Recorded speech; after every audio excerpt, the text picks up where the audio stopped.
ಭಕ್ತಿ ಧಾರೆ ಯೂಟ್ಯೂಬ್ ಚಾನಲ್ಗೆ ಸ್ವಾಗತ.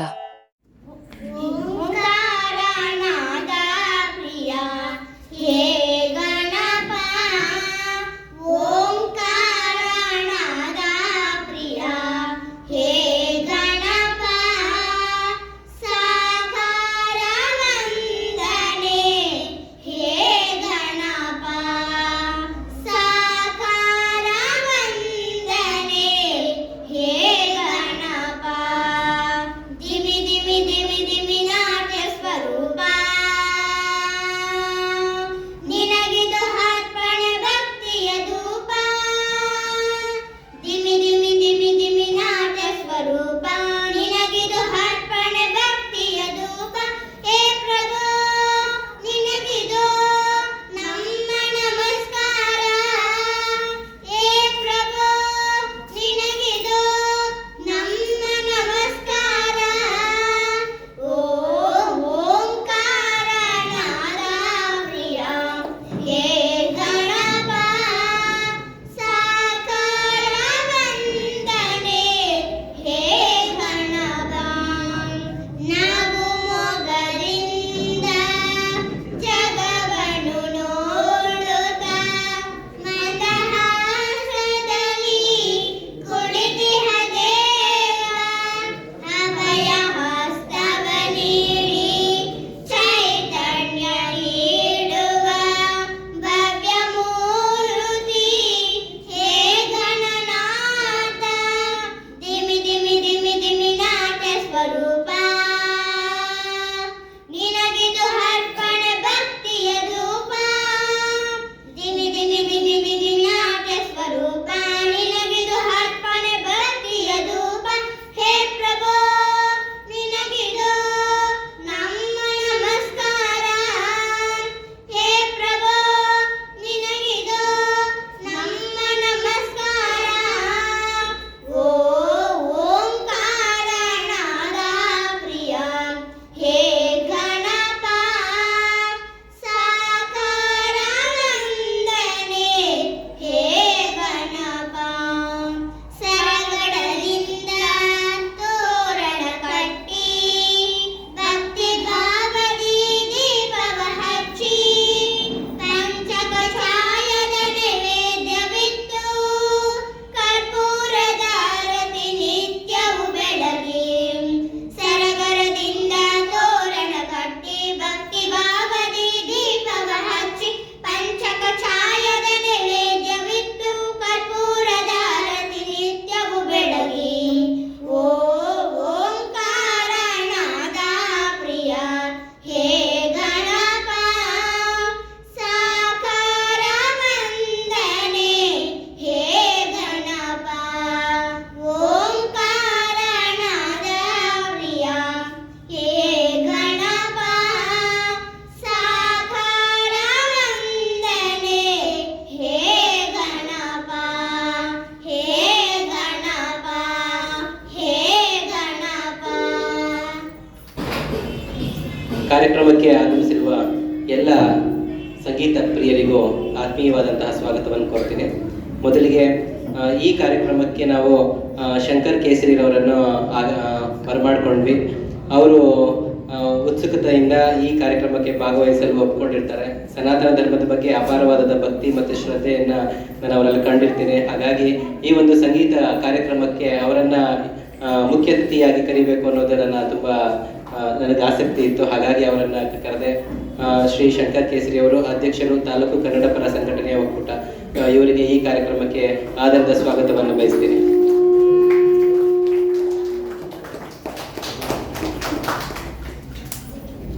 ಹಾಗೆ ಈ ಕಾರ್ಯಕ್ರಮಕ್ಕೆ ಸನ್ಮಾನ್ಯ ಶ್ರೀ ಬತ್ತನಪಲ್ಲಿ ಮುನಿರತ್ನಂ ರೆಡ್ಡಿ ಅವರು ಇತಿಹಾಸ ಸಂಶೋಧಕರು, ಲೇಖಕರು, ಪಲಂನೇರು. ಇವರನ್ನು ನಾವು ಈ ಕಾರ್ಯಕ್ರಮಕ್ಕೆ ಅತಿಥಿಗಳಾಗಿ ಕರಿಬೇಕು ಹಾಗೂ ಮತ್ತು ಅವ್ರಿಗೊಂದು ಸನ್ಮಾನವನ್ನು ಕಾರ್ಯಕ್ರಮವನ್ನು ಮಾಡಬೇಕು ಅಂತ ನಮ್ಮಲ್ಲಿ ಮೊದಲಿನಿಂದಲೂ ಆಸಕ್ತಿ ಇತ್ತು. ಏಕೆಂದರೆ ಈ ಒಂದು ಮುಳುಬಾಗಿಲಿನಲ್ಲಿ ಎಷ್ಟು ದೇವಾಲಯಗಳಿಗೆ ಪ್ರತಿಯೊಂದು ಹಳ್ಳಿಗೂ ಹೋಗಿ ಪ್ರತಿಯೊಂದು ದೇವಾಲಯಗಳ ಅಧ್ಯಯನ ಮತ್ತು ಅದು ಕೂಡ ಇನ್ನೂ ಜಾಸ್ತಿ ಪ್ರಕಟ ಆಗಬೇಕಾಗಿರುವಂಥ ನಿರೀಕ್ಷೆ ಇದೆ. ಆರ್ಥಿಕ ದೃಷ್ಟಿಯಿಂದ ಅವರು ಅದನ್ನು ಇನ್ನೂ ಪ್ರಕಟಣೆ ಮಾಡೋಕ್ಕಾಗಿಲ್ಲ. ಅವರಿಗೆ ನಾವು ಏನಾದರೂ ಒಂದು ಸಹಕಾರವನ್ನು ಕೊಟ್ಟು ಮುಳುಬಾಗಿಲಿನ ಸಾಹಿತ್ಯ ಇತಿಹಾಸವನ್ನು ಎಲ್ಲರಿಗೂ ತಿಳಿಸೋ ನಿಟ್ಟಿನಲ್ಲಿ ಆ ಪುಸ್ತಕಗಳೆಲ್ಲ ಪ್ರಕಟವಾಗಬೇಕು ಅನ್ನೋ ಉತ್ಕಟ ಹಂಬಲದಿಂದ ಇವತ್ತು ಅವರನ್ನು ಈ ಒಂದು ಕಾರ್ಯಕ್ರಮಕ್ಕೆ ನಾನು ಅವರನ್ನು ಕರೆಸಿದ್ದೀನಿ. ಸೊ ಅವ್ರಿಗೂ ಕೂಡ ಈ ಸಂದರ್ಭದಲ್ಲಿ ಆತ್ಮೀಯವಾದಂತಹ ಸ್ವಾಗತವನ್ನು ಬಯಸ್ತಾ ಇದ್ದೀನಿ.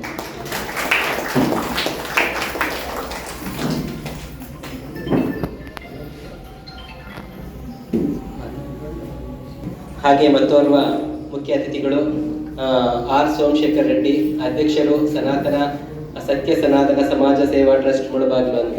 ಇವರಿಗೆ ಹಿಂದೂ ಧರ್ಮದ ಒಂದು ಕಟ್ಟುಪಾಡುಗಳಾಗಿರ್ಬಹುದು, ಹಿಂದೂ ಧರ್ಮದ ಬಗ್ಗೆ ಅಪಾರವಾದಂತಹ ಒಂದು ಆಸಕ್ತಿ.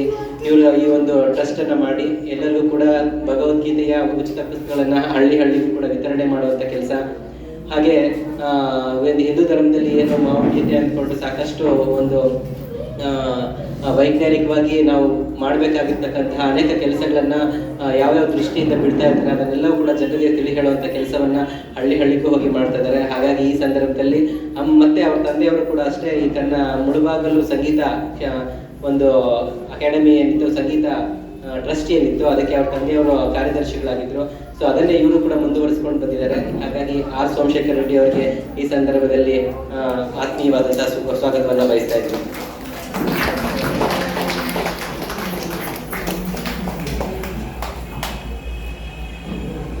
ಮುಖ್ಯ ಅತಿಥಿಗಳಾಗಿರ್ತಕ್ಕಂತಹ ಡಾಕ್ಟರ್ JV ಲೋಕೇಶ್ ಅವರು, ಹಿರಿಯ ಪಶು ವೈದ್ಯಾಧಿಕಾರಿಗಳು, ಮುಡಿಯೂರು. ಇವರು ನಮಗೆ ವಿ ಪಾರ್ವತಮ್ಮ ಅಂತ ಶಿಕ್ಷಕರು ನಮ್ಮ ಬಡಜಗಪ್ಪ ಪ್ರಾಥಮಿಕ ಶಾಲೆಯಲ್ಲಿ.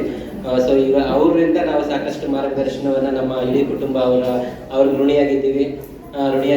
ಈ ಸಂದರ್ಭದಲ್ಲಿ ಅವರು ಈ ಕಾರ್ಯಕ್ರಮಕ್ಕೆ ಆಗಮಿಸಬೇಕಾಗಿತ್ತು.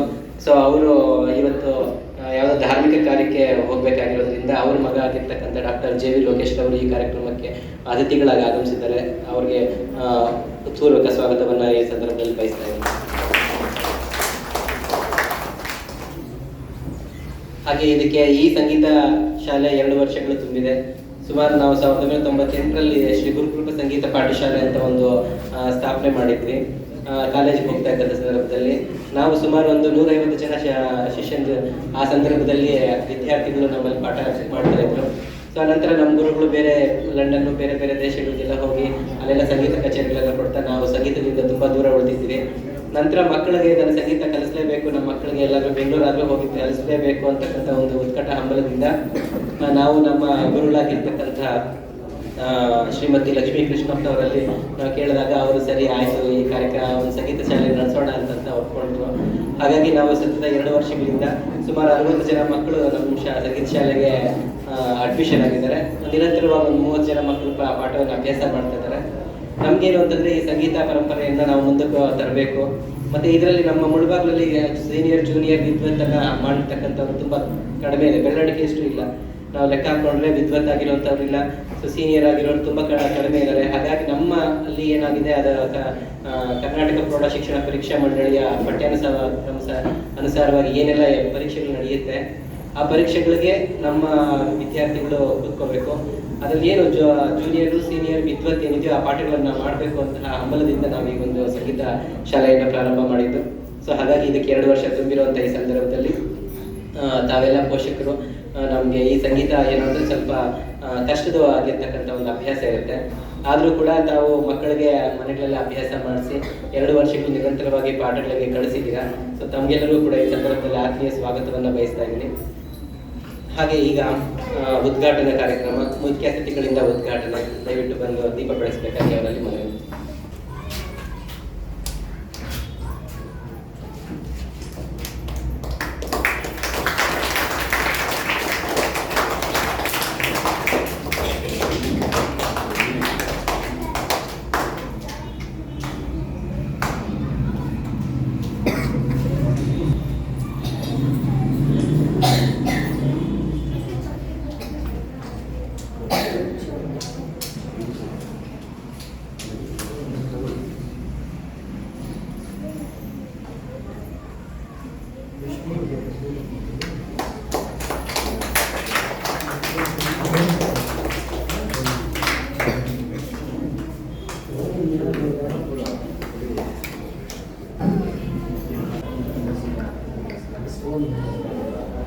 ತಾಯಿ ಭಾರತ ಮಾತೆಯನ್ನು ಹಾಗೂ ಕನ್ನಡತಿ ಭುವನೇಶ್ವರಿ ಮಾತೆಯನ್ನು ಮನದಲ್ಲಿ ಆರಾಧಿಸುತ್ತಾ ವೇದಿಕೆ ಮೇಲೆ ಇರ್ತಕ್ಕಂಥ ಎಲ್ಲ ಗಣ್ಯರಿಗೂ ಹಾಗೂ ಸಂಗೀತ ಪ್ರೇಮಿಗಳಾದಂಥ ನಿಮಗೆಲ್ಲ ವಂದಿಸುತ್ತಾ ಈ ಸಮ್ಯಕ್ಕೆ ಸಂಗೀತ ಶಾಲೆ ಈಗ 2ನೇ ವರ್ಷವನ್ನು ದಾಟ್ತಾ ಇದೆ.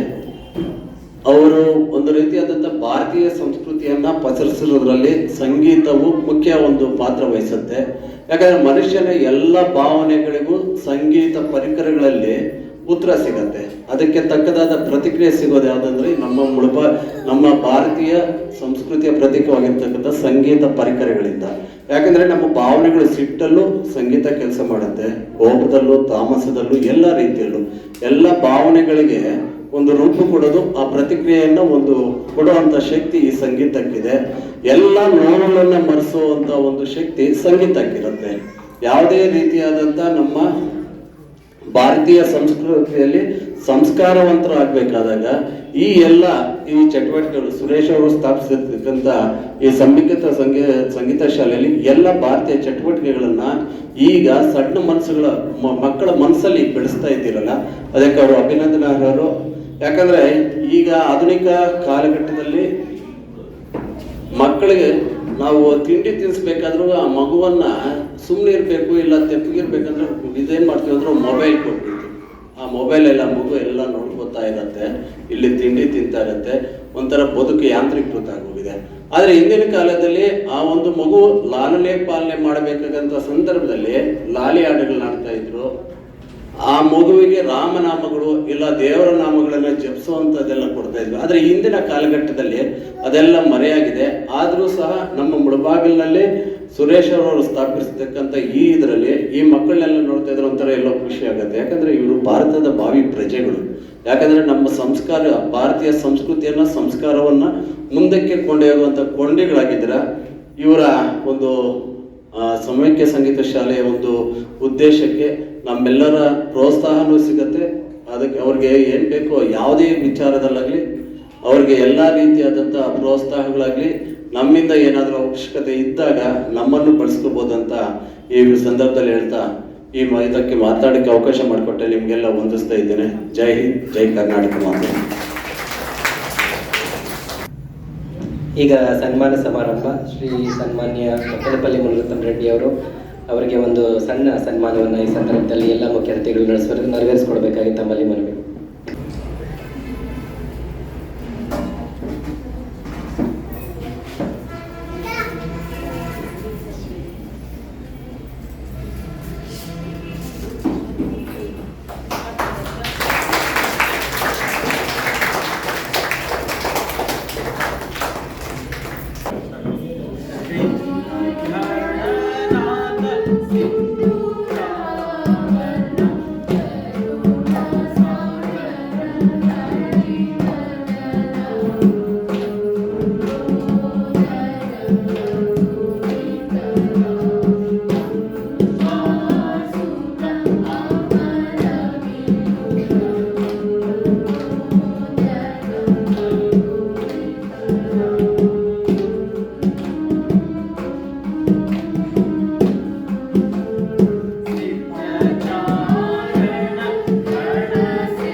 ఈరోజు శుభదినం. నేను తెలుగులోనే మాట్లాడతాను.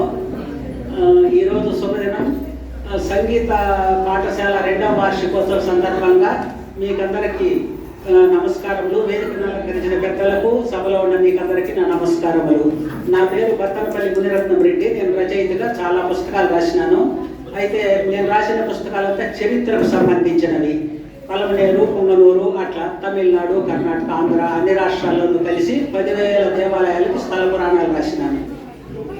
10,000 దేవాలయాల కంటే ఒక్కొక్క దేవాలయానికి 1 పేజీ, 2 పేజీలు, పెద్ద దేవాలయాలకు 10 పేజీలు, 100 పేజీలు, ఆ విధంగా 10,000 దేవాలయాల పైన చరిత్రలు రాసినాము.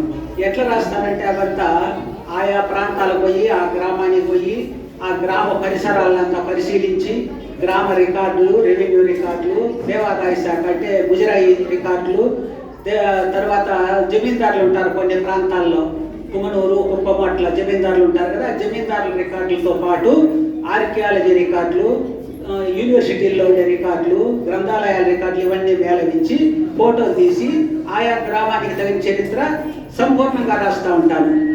మన ములబాగల చరిత్ర కూడా రాసినాను నేను. ములబాగల తాలూకాలో వచ్చే 316 గ్రామాలు ఉంటే 313 గ్రామాలు ఇప్పుడు ఉన్నాయి. 3 గ్రామాలు శిథిలమైపోయినాయి. రెవెన్యూ లెక్కల్లో మాత్రం 316 గ్రామాలు ఉన్నాయి. అయితే 313 గ్రామాలు ఉన్నాయి. 313 గ్రామాలు తిరిగినాను నేను. 313 గ్రామాలు తిరిగి 550 దేవాలయాల్ని పసిగట్టి రాసినాను. 550 దేవాలయాలు అంటే పురాతన దేవాలయాలు, ఈ మధ్య కాలంలో కట్టిండే దేవాలయాలు కాదు. వాటికి ఇన్స్క్రిప్షన్, శిలాశాసనాలు ఉంటాయి. కాపర్ ప్లేట్ రికార్డులు అంటే రాగి రేపు శాసనాలు ఉంటాయి, తాళపత్రాలు తాటాకుల్లో రాసింటారు కదా ఆ చరిత్రలు ఉంటాయి. ఇవన్నీ మేళవించి ఆయా దేవాలయానికి తగిన చరిత్ర రాస్తూ ఉంటాం. మన ములబాగిల పేరు కూడా ముయల్ బాగిల్. ముయల్ అంటే కుందేళ్ళు, బాగిల్ అంటే ఒక నివాసము. కుందేళ్ళు దోవ అని దీనికి తొలి పేరు. అంటే చోళరాజులు పల్లవరాజులు తూర్పు ప్రాంతాల నుంచి పడమటి ప్రాంతాలకు పోయేటప్పుడు ఈ ప్రాంతాల్లో కుందేళ్ళ వేటగాళ్ళు ఉండే అవకాశం ఉన్నట్టుంది. వాళ్ళందుకు ఆ పేరు పెట్టుకున్నారు ముయల్ బాగిల్. అది ములబాగిల్ అయిన తర్వాత కాలంలో. అదేవిధంగా నంగిలి కాదు పేరు, అవంత విక్రమచోళ చతుర్వేది మంగళం. మనం ఇప్పుడు నంగిలి పేరు పిలుచుకుంటా ఉంటాం. అదేవిధంగా ముడియనూరుకి కోతాండదేవ చతుర్వేది మంగళం. ఈ కాలంలో దాన్ని ముడియనూరు అని అనుకుంటుంటాం. ఈ విధంగా చాలా గ్రామాల పేర్లు ఇప్పుడుంటే కాకుండా పాత పేర్లు ఉన్నాయి. దేవరాయ సముద్రం, అష్టమంగళాలు. ఆ విధంగానే చాలా మంగళం అంటే మంగళము, అగ్రహారాలు అనే గ్రామాలు విజయనగర రాజుల కాలంలో ములబాగల్ తాలూకాలో చాలా ఉన్నాయి. విజయనగర రాజుల పరిపాలనలో కంపన రాయలు ప్రతినిధిగా మన ములబాగలు పరిపాలించినారు కదా. ఆ కాలంలోనే ములబాగల కొండపైన కూడా ఒక నగరం ఉండేది. వాళ్ళు కట్టించిన శిథిలాలు, వాళ్ళు కట్టించిన దేవాలయాలు, కట్టడాలు ఈరోజు కూడా మనం పైన చూడొచ్చు. 2 తెలుగు శాసనాలు, ఒక తమిళ శాసనము, ఒక కన్నడ శాసనము కొండపైన కూడా ఉన్నాయి, ఇప్పుడు కూడా ఉన్నాయి. తరువాత కాలంలో జరిగిన కొన్ని దండయాత్రల వల్ల వాళ్ళు ఏం చేసినారంటే కొండ దిగేసి విరుపాక్షి అనే గ్రామం ఉంది కదా, విరుపాక్షిని రాజధానిగా చేసుకొని పరిపాలించే ప్రయత్నం చేసినారు వాళ్ళు. అయితే విరుపాక్షికి కూడా 3 కోటలు కట్టినారు. మొదటి కోట, 2వ కోట, 3వ కోట. 3 కోటలు కూడా పూర్తి కాక మునిపే రాజ్యం క్షయమై పరిపాలన అంతమైపోయినట్టుగా తెలుస్తా ఉంది. అన్ని కట్టడాలు దేవాలయాలు అసంపూర్ణంగానే ఉన్నాయి. ఈ విధంగా మన ములబాగల తాలూకానే కాకుండా బంగారపేట తాలూకా, శ్రీనివాసపురం తాలూకా, కోలార్ తాలూకాలో కూడా చాలా దేవాలయాల గురించి రాసిన ఈ మధ్య కాలంలో నేను. అట్లే బెంగళూరు సిటీలో వర్తూరు, గుంజూరు ఇట్లా ప్రాంతాల్లో కూడా దేవాలయ చరిత్రను రాసి నేను ఒక పుస్తకం రాసినాను. ఈ పుస్తకం కూడా 550 పేజీలతో 550 దేవాలయాలతో చరిత్రకారులకి ఉపయోగపడే విధంగా, విద్యార్థులకి అందరికీ ఉపయోగపడే విధంగా చాలా గొప్పగా ధృవీకరించి రాసినాం ఇప్పుడు. అదేవిధంగా తమిళనాడులో కూడా కొన్ని దేవాలయాలు రాసినాం. ఆంధ్రప్రదేశ్లో అయితే ఒక 7000 దేవాలయాల చరిత్రలు రాసినాం. 30 పుస్తకాలు ప్రింట్ అయినాయి ఇప్పటి వరకు. 20 పుస్తకాలు ప్రింట్ కావాల్సినవి ఉన్నాయి ఇంకా ఇప్పుడు. వీటిలో తిరుపతి దేవస్థానం వాళ్ళు 3 పుస్తకాలకి ఆర్థిక సహాయం చేసినారు, ఫైనాన్స్ ఇచ్చినారు. ఆ తర్వాత మిగిలిన పుస్తకాలతో నేను నా సొంత ఖర్చుతోనే ప్రింటింగ్ చేసి ఇప్పటి వరకు 10,000కు పైన దేవాలయాల స్థాపనాలు రాసి సమాజానికి అందించి యూనివర్సిటీలకు ఇచ్చినాను, కాలేజీలకు ఇచ్చినాను, లైబ్రరీలకు ఇచ్చినాను, చిన్న స్కూళ్ళకంతా కూడా ఇచ్చినాను. ఈ విధంగా ఇట్లా ఇప్పుడు ఆ పరిశోధనలోనే నేను ప్రతిరోజు తిరగటము, పుస్తకాలు రాయటము, చరిత్ర జనానికి అందించటము, ప్రింటింగ్ చేయటం ఇదే పనిలో చేస్తూ ఉంటాను నేను. ఇది నా యొక్క పరిశోధన క్రమము. సభకు నమస్కారం. ತಲ್ಲಡಿಸದಿರು ಕಂಡ್ಯತಾಳು ಮನವೇ, ತಲ್ಲಡಿಸದಿರು ಕಂಡ್ಯತಾಳು ಮನವೇ, ಎಲ್ಲರನ್ನು ಸಲಹುವನು ಇದಕ್ಕೆ ಸಂಶಯವಿಲ್ಲ. ತಲ್ಲಡಿಸದಿರು ಕಂಡ್ಯತಾಳು ಮನವೇ, ತಲ್ಲಡಿಸದಿರು ಕಂಡ್ಯತಾಳು ಮನವೇ. ಬೆಟ್ಟದ ತುದಿಯಲ್ಲಿ ಹುಟ್ಟಿದ ವೃಕ್ಷಕ್ಕೆ ಕಟ್ಟೆಯನ್ನು ಕಟ್ಟಿ ನೀರೆರೆದವರು ಯಾರೋ. ಬೆಟ್ಟದ ತುದಿಯಲ್ಲಿ ಹುಟ್ಟಿದ ವೃಕ್ಷಕ್ಕೆ ಕಟ್ಟೆಯನ್ನು ಕಟ್ಟಿ ನೀರೆರೆದವರು ಯಾರೋ. ಹುಟ್ಟಿಸಿದ ದೇವತಾ ಹೊಣೆಗಾರನಾಗಿರಲು ಗಟ್ಟಿಯಾಗಿ ರಕ್ಷಿಪನು ಇದಕ್ಕೆ ಸಂಶಯವಿಲ್ಲ. ಹುಟ್ಟಿಸಿದ ದೇವತಾ ಹೊಣೆಗಾರನಾಗಿರಲು ಗಟ್ಟಿಯಾಗಿ ರಕ್ಷಿಪನು ಇದಕ್ಕೆ ಸಂಶಯವಿಲ್ಲ. ತಲ್ಲಡಿಸದಿರು ಕಂಡ್ಯತಾಳು ಮನವೇ, ತಲ್ಲಡಿಸದಿರು ಕಂಡ್ಯತಾಳು ಮನವೇ. ಅಡವಿಯೊಳಗಾಡುವ ಮೃಗ ಪಕ್ಷಿಗಳಿಗೆಲ್ಲ ಅಡಿಗಳಿಗೆ ಆಹಾರವಿದ್ದವರು ಯಾರೋ. ಅಡವಿಯೊಳಗಾಡುವ ಮೃಗ ಪಕ್ಷಿಗಳಿಗೆಲ್ಲ ಅಡಿಗಳಿಗೆ ಆಹಾರವಿದ್ದವರು ಯಾರೋ. ಅಳೆದ ಜನನಿಯ ತೆರೆದ ಸ್ವಾಮಿ ಕೊಡೆಗೀಡಾಗಿ ಬಿಡದರಿದವರಿಗೆ ಸಂದೇಹವಿಲ್ಲ. ಅಳೆದ ಜನನಿಯ ತೆರೆದ ಸ್ವಾಮಿ ಕೊಡೆಗೀಡಾಗಿ ಬಿಡದೆ ರಕ್ಷಿಪನಿದಕ್ಕೆ ಸಂದೇಹವಿಲ್ಲ. ತಲ್ಲಡಿಸದಿರು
ಬಗ್ಗೆ ಅಪಾರವಾದ ಆಸಕ್ತಿಯನ್ನು ಹೊಂದಿ ಎಷ್ಟೇ ಕಷ್ಟ ಆದರೂ ಕೂಡ ಸಂಗೀತವನ್ನು ಈ ವಯಸ್ಸಿನಲ್ಲೂ ಕೂಡ ಕಲಿತಾ ಇದ್ದಾರೆ. ಆದರೆ ಮಕ್ಕಳು ಕಲಿಕೆಯಲ್ಲಿ ಸ್ವಲ್ಪ ಹಿಂದುಳಿದಿರುವಂಥದ್ದು ತುಂಬ ಬೇಸರದ ಸಂಗತಿ. ಇವರನ್ನೆಲ್ಲ ನಾವು ಆದರ್ಶವಾಗಿ ತಗೊಂಡು ನಿವೃತ್ತಿ ನಂತರ ಕೂಡ ಸಂಗೀತದ ಜೂನಿಯರ್ ಎಕ್ಸಾಮನ್ನು ಬಂದು ಅವರೇ ಇವಾಗ ಹೆಚ್ಚು ಪಾಠಗಳಲ್ಲಿ ಅವರೇ ಮುಂದಿರುವಂಥದ್ದು. ಸೊ ಇದನ್ನು ಆದರ್ಶವಾಗಿ ತಗೊಂಡು ಮಕ್ಕಳೆಲ್ಲರೂ ಕೂಡ ಸಂಗೀತಾಭ್ಯಾಸವನ್ನು ಮಾಡಬೇಕಾಗಿ ಮನವಿ. ಮುಂದಿನ ಕಾರ್ಯಕ್ರಮ ಸಂಗೀತ ಕಚೇರಿ ಶ್ರೀಮತಿ ಲಕ್ಷ್ಮೀ ಕೃಷ್ಣಪ್ಪ ಅವರ ಪಕ್ಕವಾದ್ಯಗಳಲ್ಲಿ ಶ್ರೀ ಸುಧಾಕರ್ ಅವರು ಹಾಗೂ ಮೃದಂಗದಲ್ಲಿ ಸಿದ್ಧಾಂತ್ ಜಯಸ್ಕಂದರ್ ಅವರು ಕೊಡಬೇಕಾಗಿ ಮನವಿ. Bye.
ಈಗ ವಾದ್ಯ ಸಂಗೀತ ಶ್ರೀ ಸುಧಾಕರ್ ಅವರು ಸಂಗೀತ ಶಿಕ್ಷಕರು ಸಮ್ಯಕ್ ಸಂಗೀತ ಶಾಲೆಯವರಿಂದ.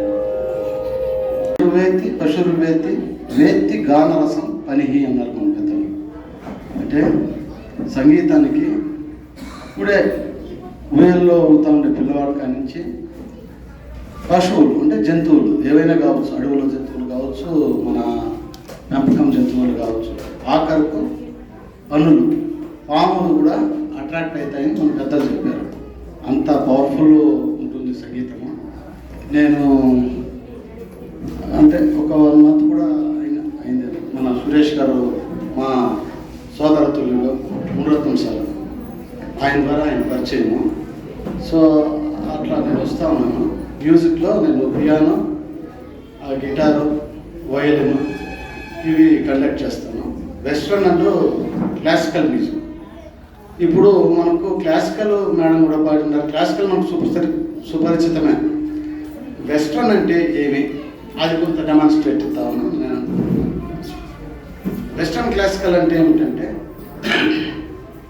ఇప్పుడు మనం శృతులు అంటాం. 1వ శృతి, 1.5, 2, 2.5. వాళ్ళు అక్కడ scales, C scale, C sharp scale, D scale, D sharp scale. మనం రాగాలు అంటాం, వాళ్ళు మోడ్స్ అంటారు. ఇప్పుడు మేజర్ పెంటటానిక్ స్కేల్ అని వెస్ట్రన్ కంట్రీస్లో పియానోలో అంటే మనం ఏమిటంటే దానికి మోహన రాగం అన్నమాట. Major pentatonic scale. దాంతో ఒక డెమాన్స్ట్రేట్ ఇస్తాను.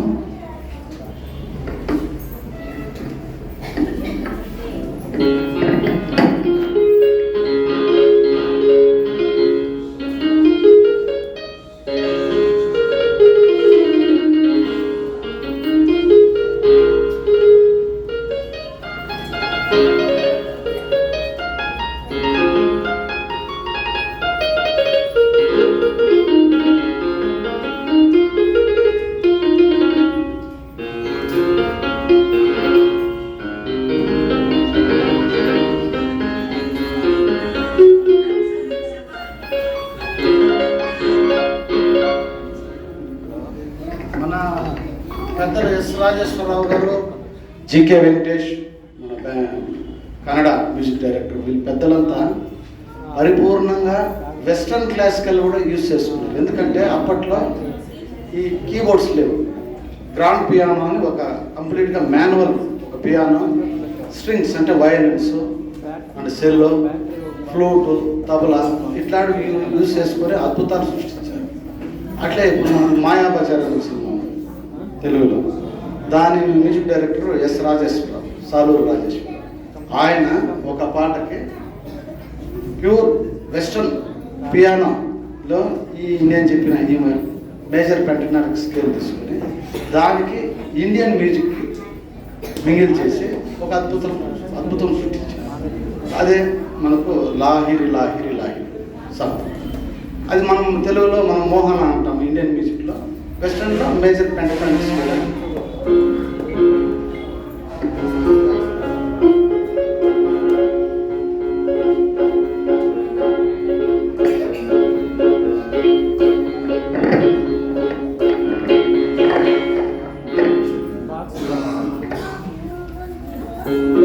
లాహిరి లాహిరి లాహిరిలో ఓ జగమే ఊగెనుగా ఊగెనుగా తూగెనుగా ఆహా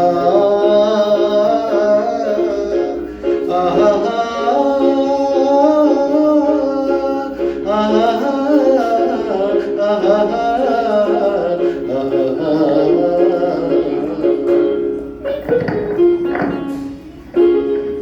రసమయ జగతి నిరాస క్రీడకు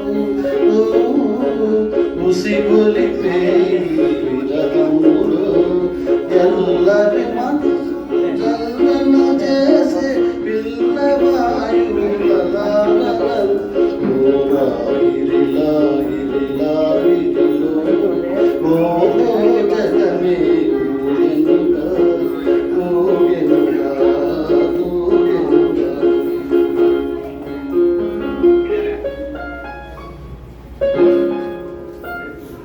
ఇట్లుంటుంది. వెస్ట్రన్ మనం ఇండియనైజ్ చేస్తే వాళ్ళ పెద్దవాళ్ళు ఇట్లా కంపోజ్ చేస్తారు. ప్యూర్ వెస్ట్రన్ మ్యూజిక్ని ఇండియన్ దీన్ని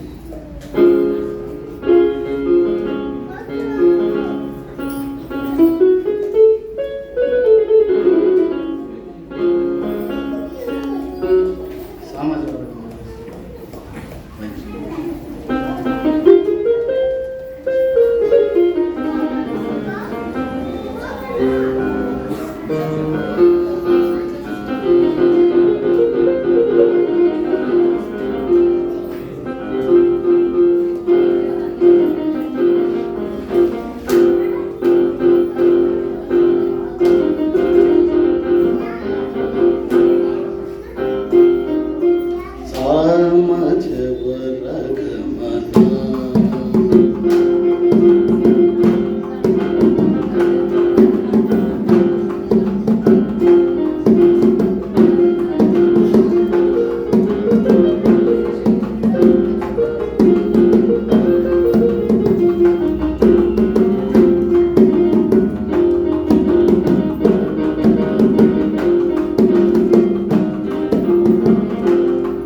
పియానో లెసన్స్ స్టార్ట్ అయినాయి. ఎవరైనా ఇంట్రెస్ట్ ఉన్న పిల్లలు వస్తే మనము సరిగమల నుంచి స్టార్ట్ చేసేది మేడం. ఇంకా కొంచెం వెస్టర్న్లో కూడా కార్డ్స్ వేస్తూ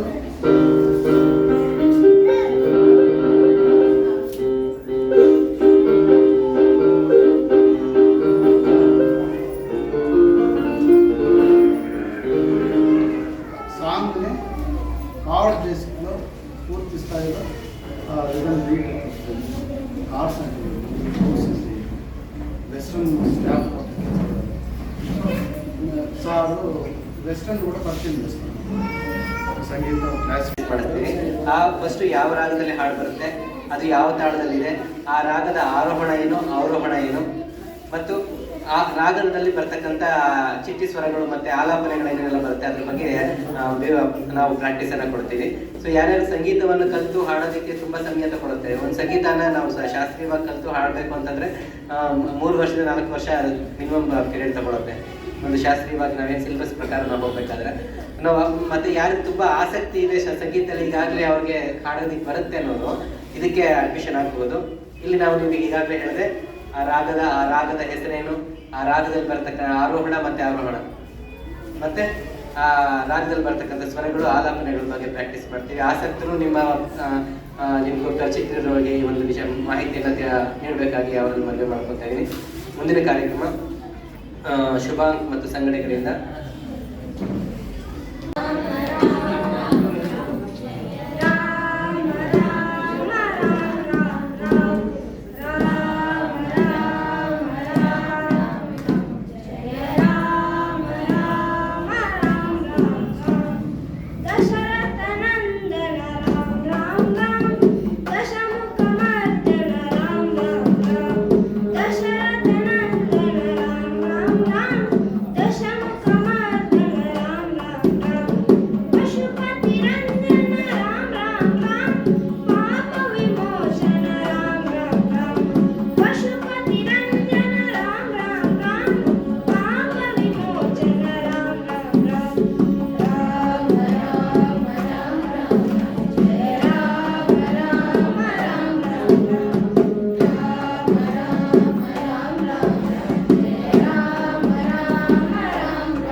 ಗಿಡ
ಕಾರ್ಯಕ್ರಮದ ಕೊನೆಯ ಹಂತದಲ್ಲಿದ್ದೀವಿ.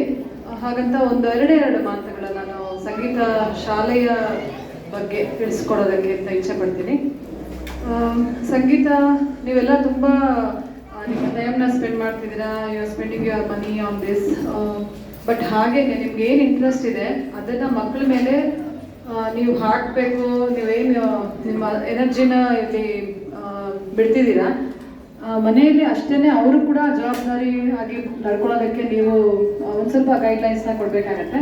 ಇಲ್ಲಿ ನಾವೇನು ಪಾಠ ಮಾಡಿರ್ತೀವಿ ಸಂಗೀತ ಕ್ಲಾಸಲ್ಲಿ ಅದನ್ನು ಮನೆಯಲ್ಲಿ ಸ್ವಲ್ಪ ಪ್ರಾಕ್ಟೀಸ್ ಮಾಡಿಸಿ ಬೇಗ ಮಕ್ಕಳು ಕಲೀಲಿ ಅಂತ ಅಷ್ಟೇ. ಇಲ್ಲೇ ಬಂದು ಪ್ರಾಕ್ಟೀಸ್ ಮಾಡಬೇಕು ಅಂತಂದರೆ ಮಕ್ಕಳು ಕಲಿಯೋದಕ್ಕೆ ತುಂಬಾ ಟೈಮ್ ತಗೊಳತ್ತೆ, ಅವ್ರಿಗೂ ಬೋರ್ ಅಂತ ಅನ್ಸ್ಬಿಡುತ್ತೆ. ಇವಪ್ಪ ಸಂಗೀತ ಕ್ಲಾಸೇ ಬೇಡಪ್ಪ ಅಂತ ಅನ್ಸ್ಬಿಡುತ್ತೆ. ನಾವು sometimes they may feel like that. So ಹಾಗಾಗಿ ನಂದು ಏನು ರಿಕ್ವೆಸ್ಟ್ ಅಂತಂದರೆ ಸ್ವಲ್ಪ ಬೇಗ ಕಲಿತಾ ಹೋಯ್ತು ಮಕ್ಕಳು ಅಂತಂದರೆ ನಾನು ಸ್ವಲ್ಪ ಬೇಗ ಹೇಳ್ಕೊಡೋಕ್ಕೆ ಇಷ್ಟಪಡ್ತೀನಿ. ಆಮೇಲೆ ಇನ್ನೊಂದು ಮನೆಗಳಲ್ಲಿ ಸ್ವಲ್ಪ ದೇವರ ನಾಮಗಳನ್ನ ಅಟ್ಲೀಸ್ಟ್ ಕೇಳೋದಕ್ಕೆ ಒಂದು ಏನೋ ಯೂಟ್ಯೂಬಲ್ಲೋ ಅಥವಾ FM ಎಲ್ಲೋ ದೇವರ ಹಾಡುಗಳನ್ನ ಹಾಡಿ ಕೇಳಿಸಿ ಮಕ್ಕಳಿಗೆ ಒಂದು ಎನ್ಕರೇಜ್ಮೆಂಟ್ ಮಾಡಿ ನಮ್ಮ ಸಂಸ್ಕೃತಿ ನಮ್ಮ ಸಂಸ್ಕಾರ ಬೆಳೀಲಿ ಅವರಲ್ಲಿ. ಇಷ್ಟು ಹೇಳೋಕ್ಕೆ ಇಷ್ಟಪಡ್ತೀನಿ. ಎಲ್ರಿಗೂ ಧನ್ಯವಾದಗಳು.